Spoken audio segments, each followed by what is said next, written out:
বারবার ছুটি চাওয়ার পরে ছুটি দিছে না, ফ্যাক্টরির ভিতরে অসুস্থর কারণে মারা গেছে। বিনা চিকিৎসায় মারা গেল। এই ডিউটির কারণে আগে দুইবার আন্দোলন হয়েছে, উনি মারা গেছে।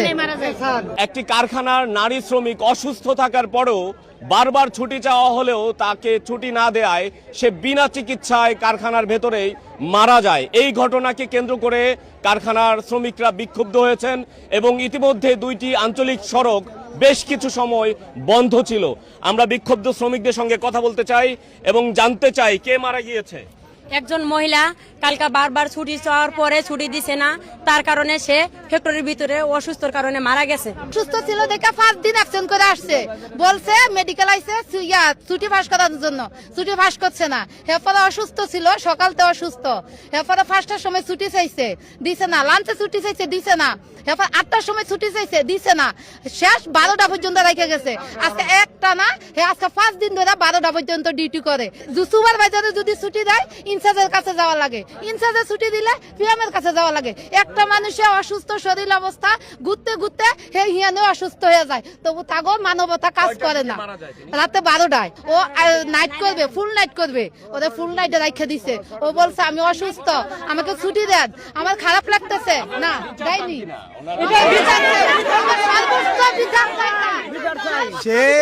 সে ছুটি চাইছে, সে ছুটি চাওয়ার পরে সে অন্য একজনকে তার কাছে নিয়ে আইছে যে আমি ছুটিতে থাকতে চাই, আমার বিলে সে কাজ করবে, তারপরও তারা ছুটি দিতে চায় না।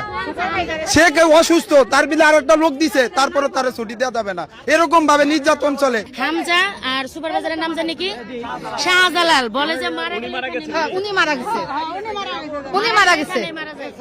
আমরা তো এরকম ভাবে কথা বলতেছি, আমগর তো চাকরি থাকতো না, আমগর তো থানাতে দিয়ে দিব।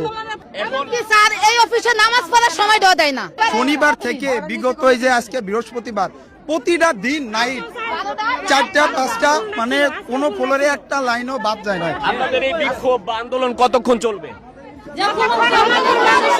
না পাই, যতক্ষণ আমাদের দাবি না মানে, আমরা সঠিক বিচার না পাই, কতদিন চলবে। অ্যাডমিন থেকে এই শিডিউলগুলো দেওয়া হয়, আমাদেরকে যেন জোরপূর্বক ভাবে ডিউটি করানো হয়। আমরা চাই যে অ্যাডমিনও এই শাস্তির আওতায় আসুক। দর্শক, শ্রমিক নিহত হওয়ার পরে শ্রমিকদের বেশ কিছু দাবি উঠেছে, এই কারখানার বিরুদ্ধে বেশ কিছু অভিযোগ উঠেছে। সেই অভিযোগগুলো খতিয়ে দেখবেন কিনা এবং যারা জড়িত শ্রমিক নিহতের ঘটনায় তাদেরকে শাস্তির আওতায় আনবেন কিনা, এই কারখানার যিনি মালিক রয়েছেন ডিরেক্টর বদিউল আলম, তার সঙ্গে আমরা যুক্ত হতে চাই এবং আপনাদেরকে জানাতে চাই। গতকালকে যে ঘটনা ঘটছে, আমাকে রাত্রে যখন 11টা বাজে অবহিত করা হয়েছে, তখন আমি সাথে সাথে তাদেরকে ইনফরমেশন দিতে, আপনারা তাকে সর্বোচ্চ চিকিৎসার ব্যবস্থা করেন, তাকে আগে হাসপাতালে নিয়ে যান। তাকে আলহেরাতে নিয়ে গেছিল, ওইখানে তারা বললো যে না, তার ক্রিটিক্যাল অবস্থা, তাকে অন্য হাসপাতাল। তারা বলছিল যে একটা অ্যাম্বুলেন্স নিয়ে তাকে আপনার সাথে সাথে সরকারি হাসপাতালে নিয়ে যান।